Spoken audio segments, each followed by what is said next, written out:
First panel today is the 2018 Days of the Dead Holland Hall of Famer, Mr. Bill Moseley.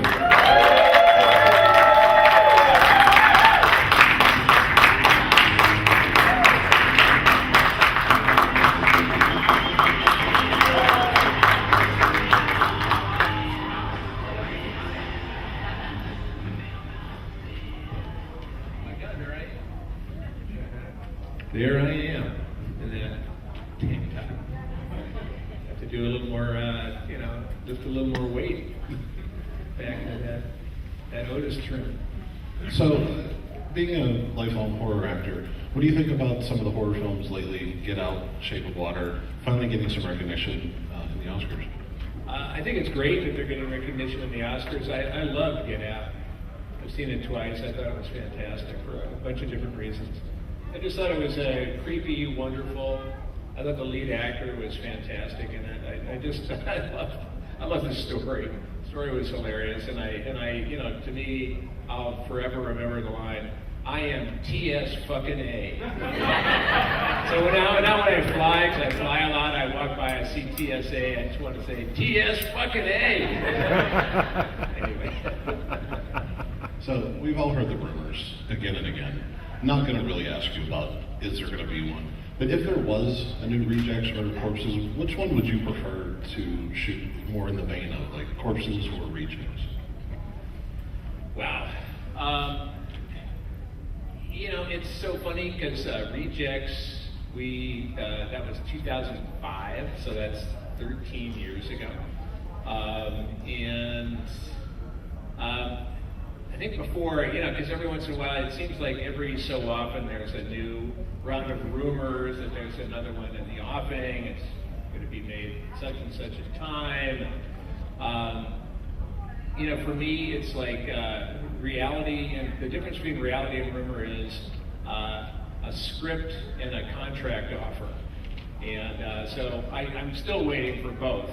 So, but in terms of how it would work, I think what's interesting to me is how, I don't know if any of you have heard Sid Haig's in my repartee, when people, come up to our tables and say, is there going to be another Devil's Rejects? And then I stop what I'm doing, or Sid stops, and I go, hey Sid, what? Is there going to be another Devil's Rejects? No. How come? And then we count to three. 1, 2, 3. Because we're fucking dead!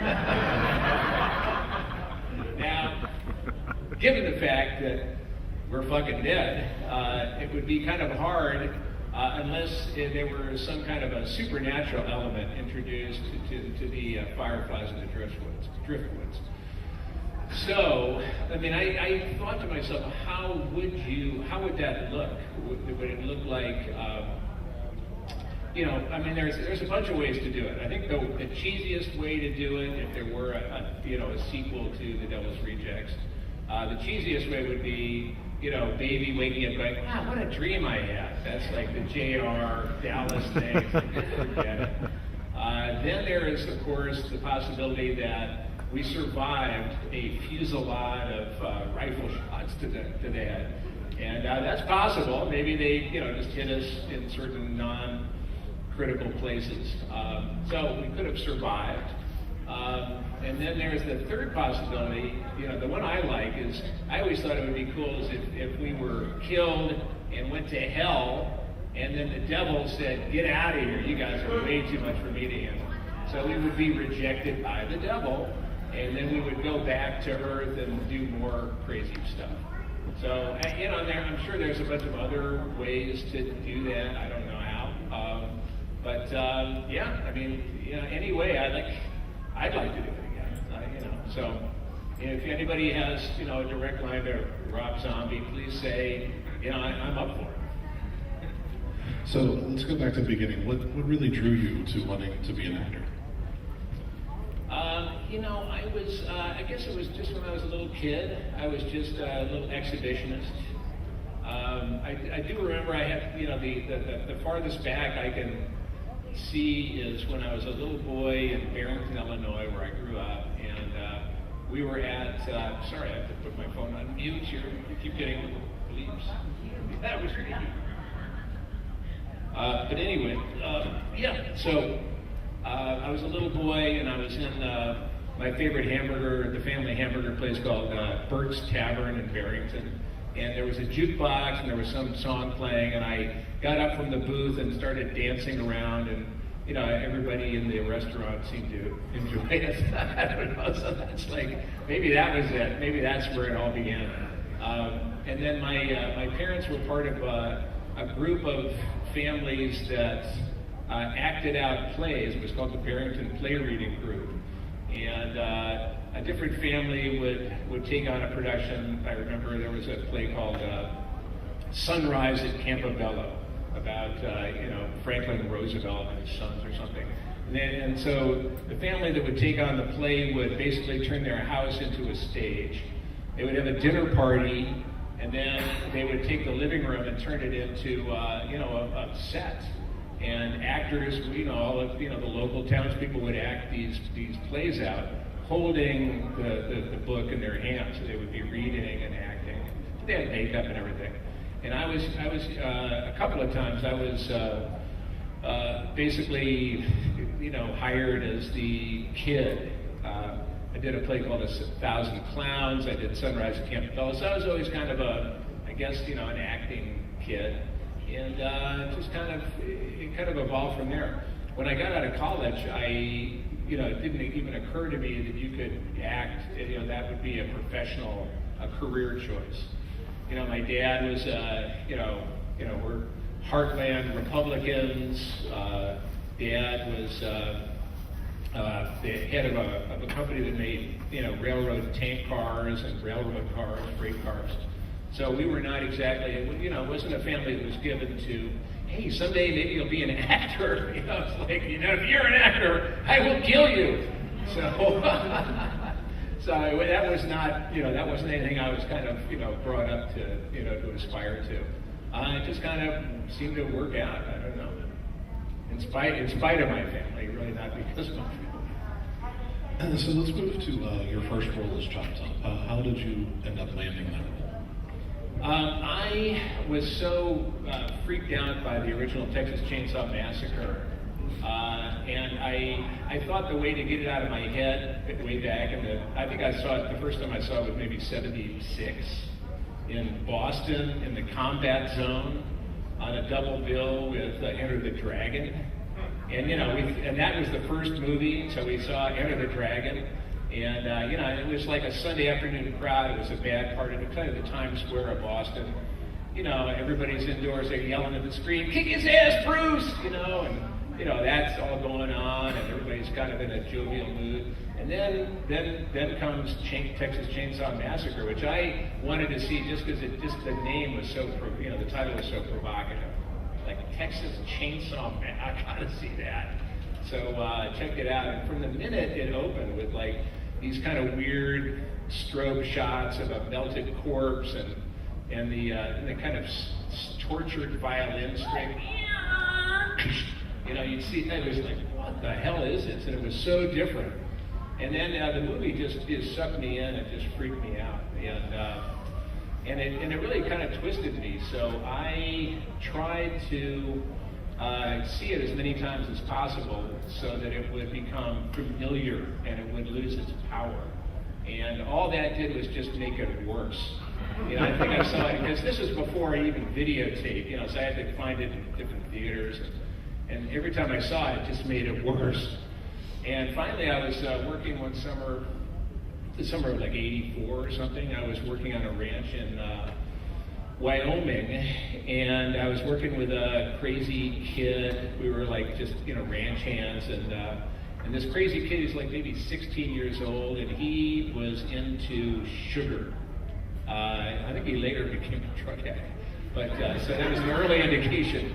But he was pounding sugar, and he was in the morning he'd drink a bunch of bug juice, and he'd eat almond joys and fudge sickles and frosted flakes, and so he would pound all this sugar. And then when we would do manual labor under the hot summer sun in Wyoming, he would go into what I called sugar deliriums, and he would start babbling and talking in tongues and crazy voices. He would sing top 40 hits, and he would, do cartoon characters. And, I wanted to hit him with a shovel a couple of times.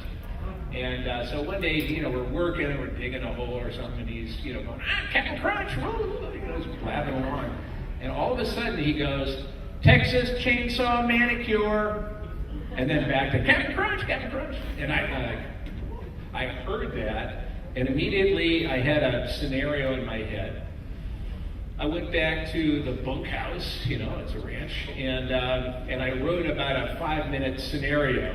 Lady goes to a beauty parlor, gets her hair done, sits under the dryer, thinks she'll have a manicure, and then all of a sudden you hear the chainsaw, and this little door opens, the silver door in the back of the shop, and out comes Leatherface with a smoking chainsaw, and he starts sawing her fingers. That was the vision I had. Maybe I was a future drug addict too. Anyway, so I went back to New York City where I was living, and I got some friends together, and we went out and shot the Texas Chainsaw Manicure at a beauty parlor in Staten Island. And got a big old, like a club bouncer to play Leatherface, and, it was a great show. And anyway, I didn't know what to do with it, really. Nobody wanted it necessarily. But I brought it with me, I brought a copy of it with me when I was working for a magazine. I was covering some kind of the making of the 2010 A Space Odyssey, the 2001 sequel. I was covering that for Omni magazine way back in the day. It was maybe 1980. Yeah, that was 84. And so I had brought along a copy on video cassette of the Chainsaw Manicure. I had a friend from high school who was now like a successful screenwriter in Hollywood. So I looked him up and had dinner at his house, him and his wife. And I thought just to entertain them, I would show them the Chainsaw Manicure. So we put it on, they watched it. They said, my buddy said, oh my God, this is great. He said, it's funny because my writing partner and I have an office right across the hall at Paramount Pictures from Tobe Hooper, who directed the original Texas Chainsaw Massacre, among other things. And Tobe was working on Poltergeist at the time. So my friend said, leave me this copy of the Chainsaw Manicure. I will walk it across the hall and make sure that Tobe sees it. And I said, yeah, that'd be great. I mean, I had lost money on this little production, so I thought at least it would make me feel better if Tobe liked the movie. And and in the movie, I might add, not only did I write it and produce it, but I also gave myself a cameo as the hitchhiker. And, the guy's, hey, I had cheese. And anyway, so my buddy did what he said he was going to do. He walked it across the hall. He gave it to Tobe. Tobe watched it. Tobe loved it. Tobe then called in his producing partner, a guy named Steven Spielberg, who also watched it and liked it. And they both loved, in particular, they loved my 20-second cameo as the hitchhiker. So my buddy not only did that favor for me, but he also got me Tobe's home number. And he told me to call Tobe when I was in LA. I went back to New York where I was living. I was told to call Tobe's number in 10 days.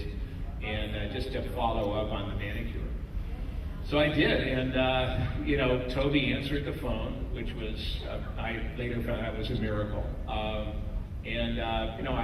told him who I was. Hey, I'm Bill Moseley. I'm the one that did the manicure. He said, oh, hey, Bill, yeah, I love the manicure. And I said, oh, great, well, I'm glad to hear that. And he goes, oh, yeah. He said, now, who was the one that played the hitchhiker? I said, well, geez, that was me, Tobe. And he said, well, if I ever do a sequel, I'll keep you in mind. So I thought, wow, that's awesome. Wouldn't that be amazing? 2 years went by. I never heard another word. I just thought that was kind of a cool experience, but, one that was definitely in the past. And I got a call one night from a guy named Kit Carson, who had written the screenplay for Chainsaw 2. And he said, I got your number from Tobe. And I just wanted to know where to send you a copy of the script. And this is like, what?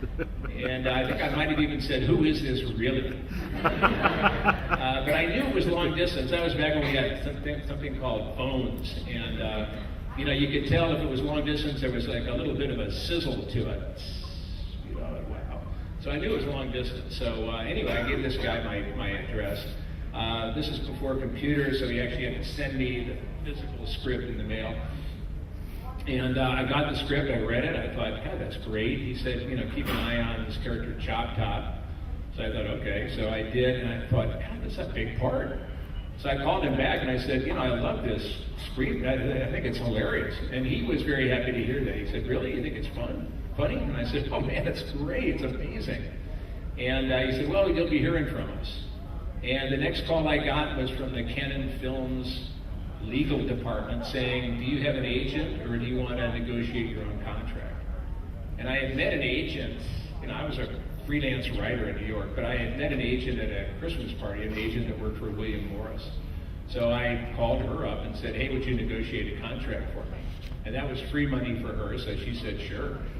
So she, you know, said, I gave them the number of Canon Films legal department. She called them, I guess, and called me back and said, well, she said, I have some good news and some bad news. And I said, well, what is it? She said, well, the good news is they want you to play this character Chop Top. And I said, well, what's the bad news? She said, well, they're only gonna pay you scale. Now, at the time, as a freelance writer, I was making maybe $300 a week. That was probably my average income. So she said, they're only going to pay you scale. And I was thinking, how much is that? She said, well, I don't know, I think it's like $1,600 a week. Oh, geez, that doesn't sound so bad after all. And she said, well, there's more bad news. I said, well, what's that? Well, you know, because there's a plate in your head and everything, they want you to shave your head for the role. And I went, okay, not a big deal. And she said, so I told them that you're a working actor and that this would, you know, delay your career by 6 months or something. So they've agreed to pay you $5,000 to shave your head. I was like, oh my God, that's insane. So, you know, I agreed, and you know, that's how I got the part of the job done. I had never met, by the way, I had never met Tobe Hooper. I never auditioned, I'd never met him. And I was down in Austin, Texas, where we shot it, working with Tom Savini, who was the special effects makeup master of Chainsaw 2, among other things. And it was so funny. Tom made me up as Chop Top. So I'm sitting in the makeup chair. I'm actually wearing the costume. I'm made up as Chop Top. And in walks Tobe Hooper. I've never met him before. And he walks in, he's got a box of, you know, Monte Cristo cigars, you know, that he gives to Tom Savini, you know, they're old pals. And Toby's got a cigar in one hand, and you know, he's also drinking a Dr. Pepper.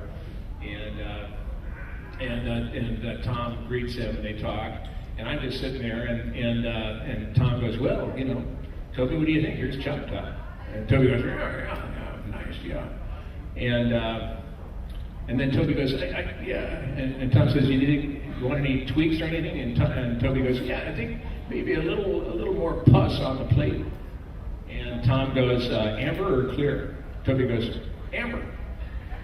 And then he walks away.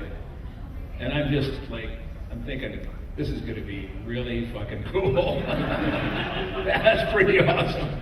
That was my introduction to Tobe Hooper. And, you know, the rest, as they say, is...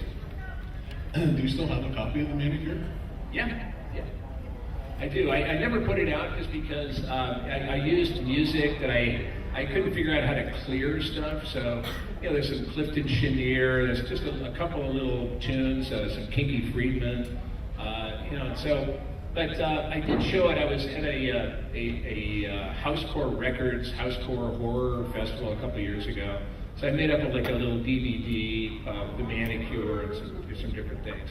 But yeah, I do have a copy of it, sure. Yeah. So Tobe Hooper gave you your start. Talk about what he meant to you, obviously, and then what he meant to horror in general, since we recently lost him.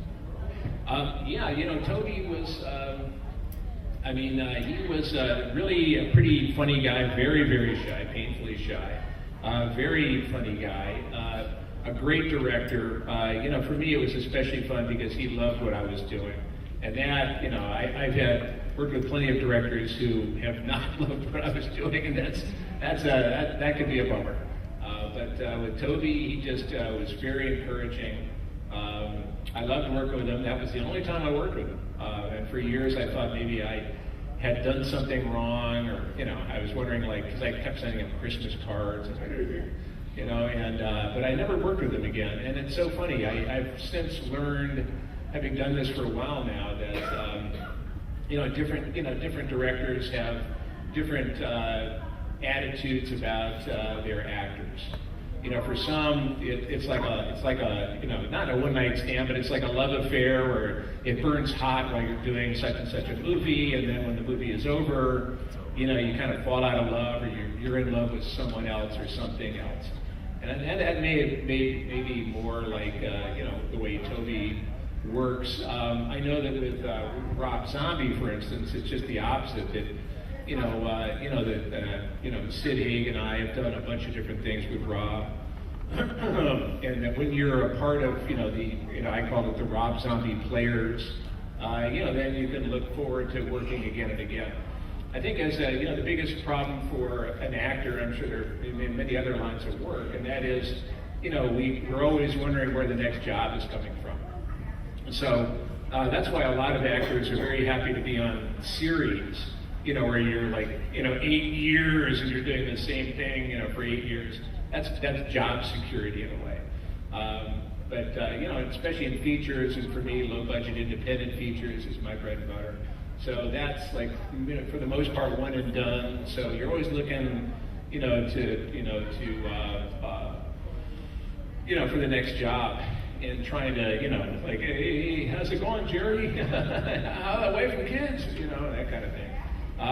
With Toby, again, it was one and done, but we stayed pals whenever I'd see him, at different functions or premieres or different things. Always had a great time. I worked with his son, Tony Hooper. Tony, he's got to be at least 15, 20 years ago, did a movie, he was doing like a 10-minute short in the backyard called The All-American Massacre. What started out was, I think he had just this idea to kind of take it after Chop Top and kind of, 10 years after Chop Top and Chainsaw 2.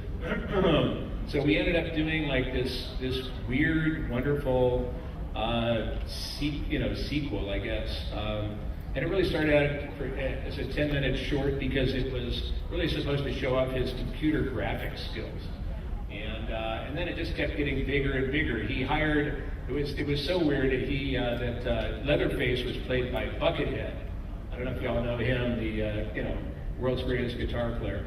But Buckethead, who's like a real string bean, they gave him a fat suit and a Leatherface mask, and he ran around and he was Leatherface. That's really crazy. But that is yet to come out, let's put it that way. Every once in a while I'd see Toby, but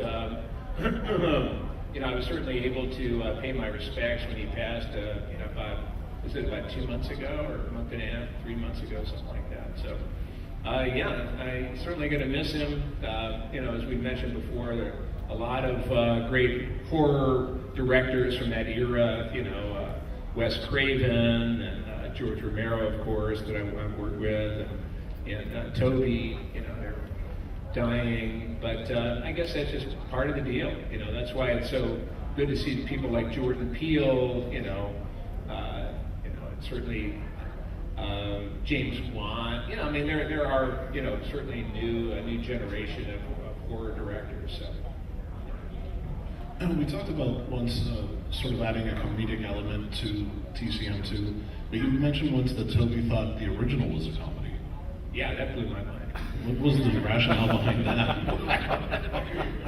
I don't know, because he made it, so I guess he thought it was funny.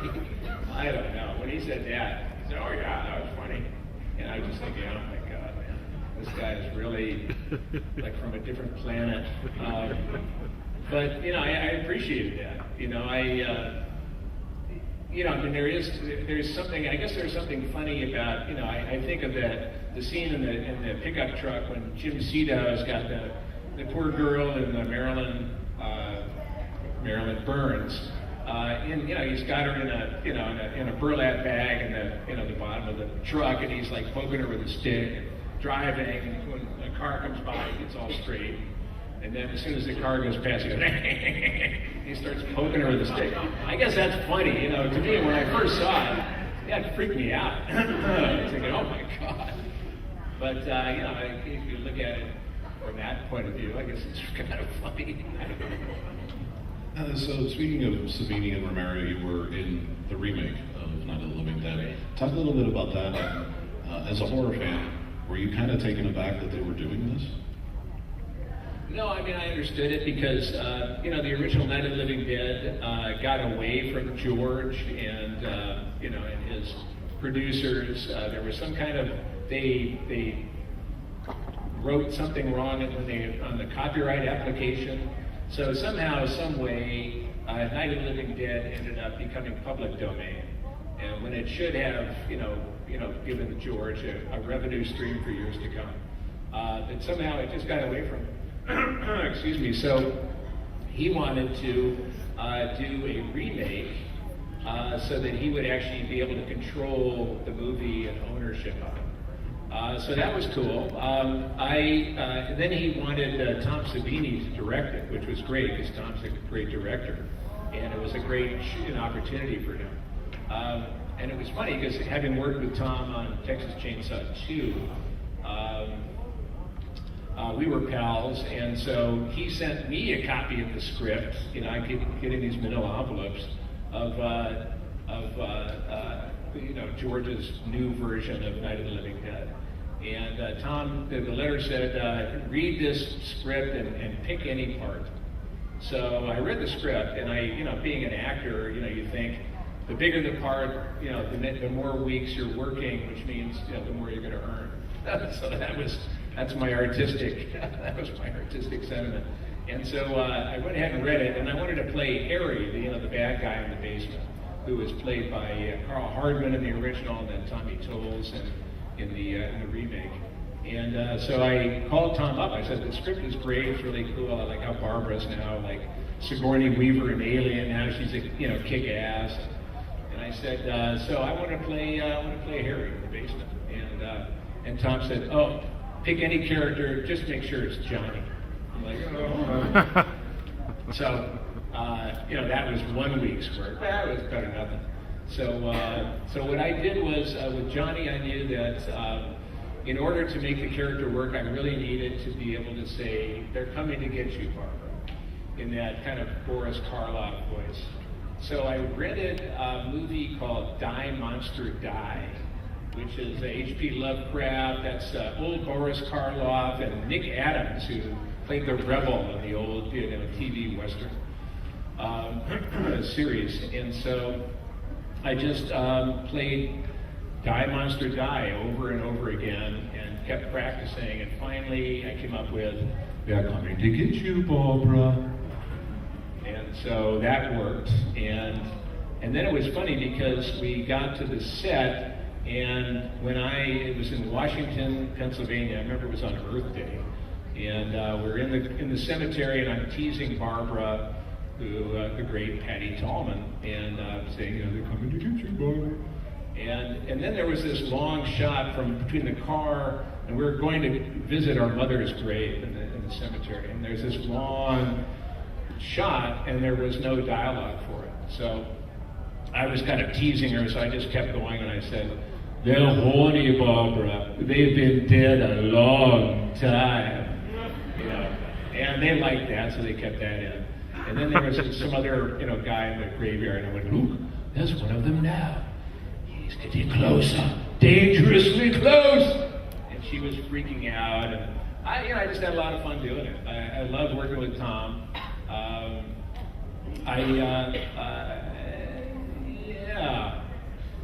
They misspelled my name in the credits, but God bless them. I don't hold a grudge, it was a lot of fun. And I'm only sorry that the upshot of that was that I don't really know what what the downside was, but for some reason I would have thought that would have propelled Tom's directing career a lot more than it did, because I thought he was fantastic. So moving on to Repo, the genetic album. Oh yeah. Talk about how you got involved in that and really working with an all-star cast. Well, I knew Darren from Darren Bousman, the director. I knew him from the horror conventions, a couple of conventions I met him. And he approached me after he did the second, third, and fourth Saw movies, and it made Lionsgate Pictures a lot of money. So I guess they said, well, what can we do for you? And he said, well, my dream project is to do Repo, the Genetic Opera. It's going to be an opera, so it's all sung. It's in the future. There's gene code, there's organ transplants, and assassins. And they were like, oh, okay. So they gave him some money, which is great. And Darren was looking to cast a movie. And Darren, I remember seeing him, and he called me up or talked to me. I think he and Terrence Zdunich, the creator of Repo, invited me to lunch poolside at the Roosevelt Hotel in Hollywood, very old Hollywood. And I showed up, and I figured it's at least a free lunch. And they said, well, we're thinking about you for this character. We know you can kill, but can you sing? And I said, well, geez, guys, I've given you these some CDs that I've done with Buckethead, the Corn Bugs, and I've given them some CDs. I said, well, I gave you those CDs. And Darren said, yeah, but can you sing? It's like, so I said, well, yeah, actually I can. Because one of the things I've done over the years is to take a singing lesson every week in Hollywood. Because as an actor, you're always using your voice, and a singing lesson is kind of like gym for the voice. And plus, I like to sing old Beatles songs at the piano, so that's great. And I don't play the piano, so I need somebody. I need my singing teacher. So anyway, they gave me a song to prepare. They wanted me to audition with a song. I think it was Night Surgeon. And so I took it to my singing teacher, and we worked on it, which was actually really helpful because, when you're preparing a song for an audition, it's got to build, there's got to be some dramatic, interpretation or something like that. Anyway, so I was very nervous. I went to the studio for the Repo audition and in Hollywood, and I was in the kind of the editing room, looking down through glass onto the floor, the recording area, and on the floor, recording, mercifully auditioning for a different part was one of the Pussycat Dolls, and she was singing a song, she was kicking her leg, she was like big, man, and good. And I was thinking, wow, I am fucked. Jesus. And so I kind of say, okay, thank you, miss, and off she went. And okay, Bill, you're up. And I'm just thinking, oh man. And so I went downstairs, and they put the headphones on me and put me next to this mic. They wanted me to do some, testing 1, 2. So I did that, and I kind of, did a little, just some kind of a little vocal moment, and it sounded really good. And to this day, what I attribute to my getting hired was the magic microphone. For some reason, this microphone made me sound better than when I was singing in the shower. Somehow, it was like, oh my God. I almost wanted to start to go for it. And then they played the song, and I had the lyrics, and I sang, and I sounded really good. I was so surprised. And anyway, so I finished, and I looked up. Now there's the booth up there, and everybody, they're looking through the window down at me. And when I was finished, I looked up, and they're all going. So I'm thinking, oh wow, I fooled them. So I got the part. They actually offered me Luigi or Pavi.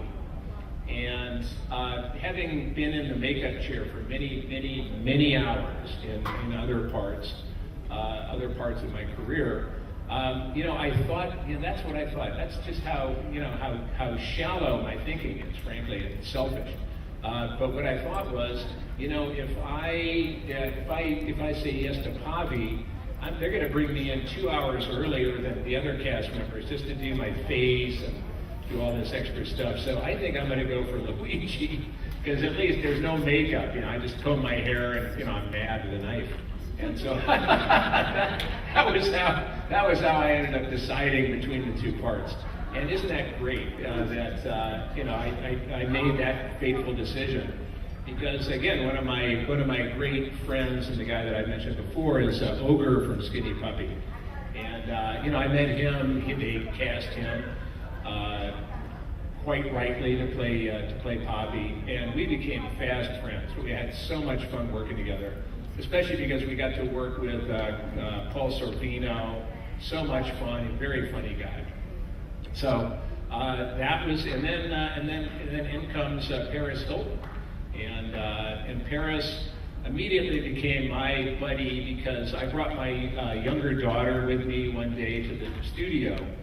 We recorded all of our songs before we actually shot the movie, which I was worried about. I'd never done that before, and I didn't know if I recorded a song with a certain emotional tone, and then when I'm actually acting it out later, like lip syncing, is the tone that I recorded, months earlier going to be the same as, what I find in the scene? And as it turned out, it worked out just great.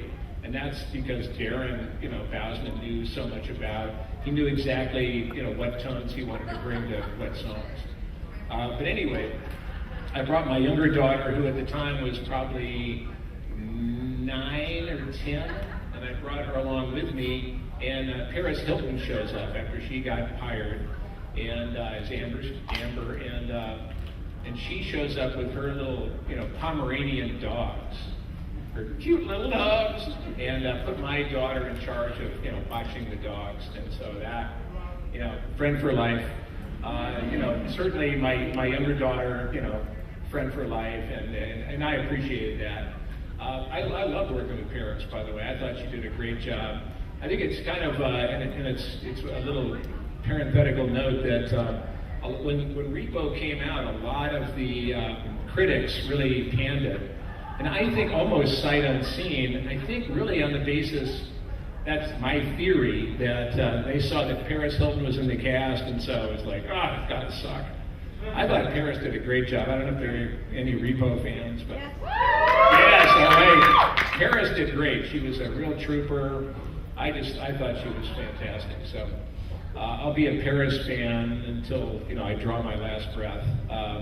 But it was a great experience. We actually shot the movie up in Toronto, and it was a wonderful time. I mean, Sarah Brightman is amazing. Just everybody. Anthony was amazing. Anthony Head. There was just a really amazing cast. Everybody was very eclectic. Everybody got along really well. Alexa Vega, everybody. So I just had a ball. A little piece of trivia for you. Do you know who was originally supposed to play Anthony's character? I think so. I had the pleasure of interviewing Darren last year here, and it was actually Patrick Swayze. Right. He actually recorded all of the music, and they were set to sign the contract at the Roosevelt Hotel, I believe. There it is, that Roosevelt And Hotel. Patrick actually got a phone call and had to leave, and that's when he found out he was diagnosed with cancer, so they couldn't do that. So, little trivia for you guys. Yeah, if you Patrick Swayze. So moving on to Otis, I never asked you about this scene, but the scene with the 3 cheerleaders in the house, Yeah. I thought was just creepy and crazy. How did you get it? Well, I guess we'll backtrack a little bit. That you said you didn't find Otis until you went back into the Run Rabbit Run scene. Right. But I think you really nailed that scene with the 3 cheerleaders. Talk about filming that and really how you got in the headspace to get that crazy, because it's essentially just ramblings, but so well done. Well, I didn't really think about the scene from a psychological point of view. I was just trying to memorize those crazy lines. I still don't know what I was saying. Something like, born from something stock and crustaceans on my brain. I don't know what the hell. But so that's what I was trying to do, just trying to remember the lines. I think probably just groping for the lines, helped out. The cheerleaders, they were just fun. Actually, I knew one of them, so that was kind of fun. I had no idea, except I think that, to tell you the truth, as I recall, the cheerleader scene was one of the audition pieces that I had done earlier. And so I was comfortable, and I didn't audition for the movie. Rob gave me the part, but we had to do camera tests. And the camera tests, I think, went to the brass at Universal, and they still had the power to kind of thumbs up or thumbs down.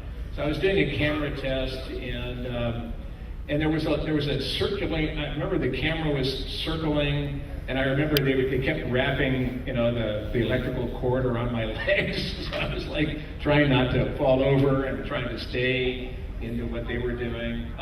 So I was already comfortable with just the mechanics of the scene.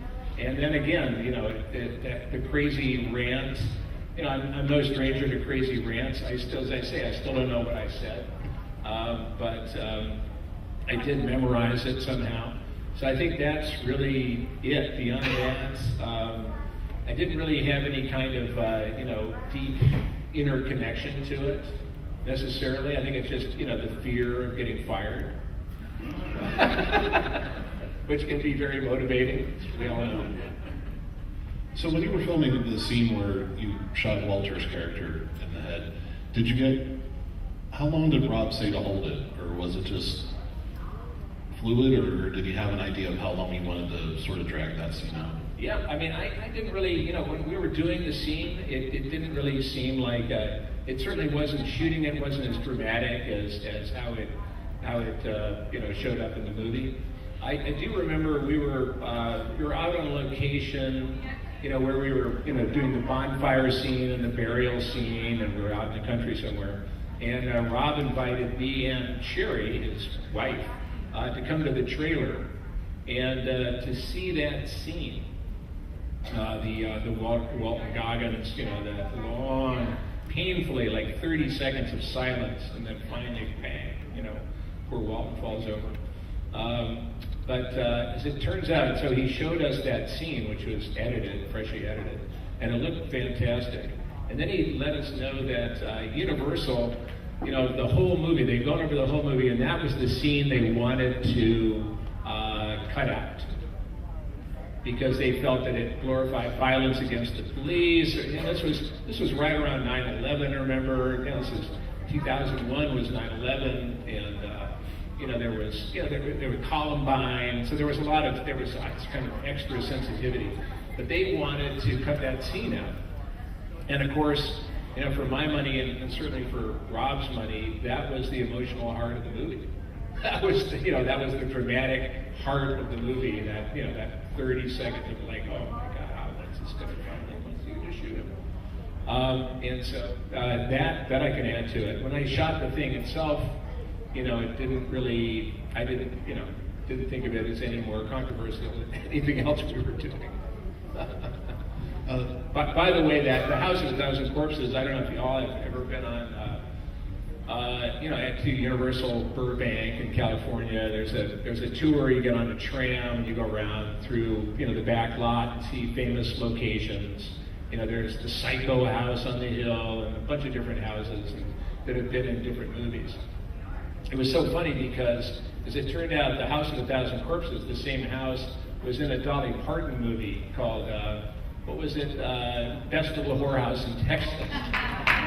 And the House of a Thousand Corpses was actually the chicken ranch, in Best of the Whorehouse in Texas. And what was funny was that as we would shoot this movie, I remember one day kind of staggering out. I'm wearing Mr. Willis's skin and face. I'm covered with blood, his arms, flaps, and covered with blood. And I stagger out of the house, and just as one of the trams is going by, filled with tourists, with pictures, and this, the guide is going, and on your left is the Rob Zombie House of a Thousand Corpses, and I'm out there just covered with blood, wearing someone else's skin and waving.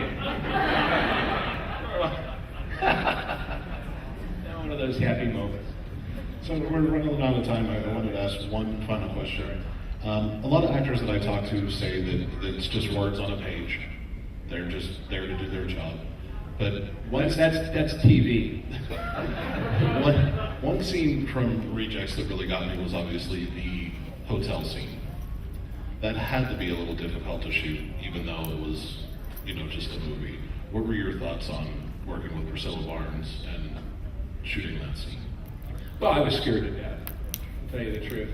In fact, when I first came across that scene in the script, like months earlier, before we even started production, I was terrified of that scene for some reason. And I remember trying to cop out. What I did was I let my girlfriend read the script. And I figured if she said, if you do that, I will never talk to you, then I could say, oh, look, sorry guys, I can't be doing that scene. I was literally, so frightened of it that I was willing to walk away. But instead, my girlfriend, damn it, she's an actress, read the scene, read the whole script, but read that scene in particular, and said it's a great part for an actor, which was a wonderful thing to hear because it just reminded me, right, it's not me, it's like I'm acting, it's acting. So that kind of made it a little bit easier. But on the day of we shot that scene, I was so uptight that I remember on the way to work pulling over on the side of the road, called a friend of mine, he suggested I meditate. So I sat there, I was like meditating, and all I could see was a lake in Wisconsin, a swimming raft, and lying on it and looking through the slats and seeing in the water, seeing a bunch of shadows of large bass. That was my meditation. I don't know what that means, but anyway, so I came to the set. That whole scene worked so well, really because of Priscilla Barnes. Wow, what a trooper. And anyway, so what I realized was right when we were about to do that scene, what's interesting about it is that it's not a dramatic charge. We're waiting around for Captain Spaulding. We've been in this stinky little motel room for like 3 hours. Where is fucking Captain Spaulding? And so I'm operating. Otis says, okay, take it off, honey. And she's like, what?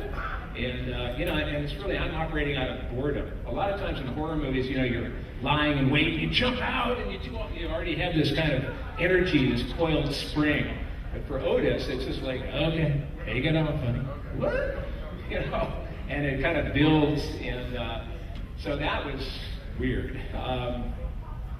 Fortunately, Priscilla was very game, and what I realized was that sometimes you just have to go for it. It's not something that particular action or activity is not my normal deal. Although I've borrowed a few things, but anyway. Just kidding. But anyway, so you just have to go for it sometimes. Sometimes, especially in horror movies, where someone's getting their leg sawed off. You're the actor. It's a rubber leg, and the chainsaw doesn't have any teeth. It looks scary to the audience because you're going, oh my god. But for us doing it, it's like okay. But sometimes there are scenes where there really is no artifice. I mean, me and Priscilla, that was what you see is what you get. So. For me, and I'm sure Priscilla has her own perspective, but it's just kind of go for it. Sometimes you just have to jump, take that leap of faith. And the first time we did that take, it was so powerful, and it really got me in the gut. I mean, and then, so it was cut, so I stepped off the set. Some of the women that were watching the monitors and Little Video Village were visibly upset by the scene. I saw Rob there, and I said, "Oh man, I feel bad." And Rob really gave me a great direction, and that was, he could have gone, "Oh, you poor thing," that wouldn't have worked. He could have gone, "Suck it up." My dad was a Marine, "Suck it up." That wouldn't have worked. But what he said was, "Art is not safe," and it was like. Because I don't know if I'd ever thought that art was safe, but it told me that we're doing something dangerous, that this isn't just a stupid sequel, we're going for something powerful, and it's not safe, and so all these feelings are legitimate and understandable. And so I went, that really helped me out. And I went in and we had to do that scene about 20 more times. Because there's always, her perspective, mine, this camera, there's a camera up there, and there's another camera down there. So you got to keep doing it. And each time we did it, it was a different feeling, it was a different kind of experience. And at the end of the day, Priscilla told me that she said this was like the most fun I've ever had acting. And it was really, for her, a powerful experience. So, sometimes you just have to go for it and, just hope there's something soft when you land. Well, thank you for taking some time, ladies and gentlemen. We're still in it.